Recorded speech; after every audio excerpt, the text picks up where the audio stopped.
Hello YouTube! So if you are a fan of Kylie Cosmetics like I am, I actually thought of like a little clever hack.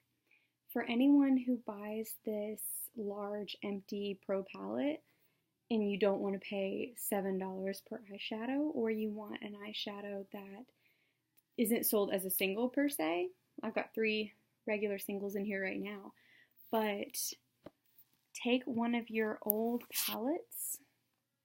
I have only tried these so far. I haven't opened any of the others that I have. And you can see that this is like glued on. You can take something blunt or flat and pry it off very, very, very carefully.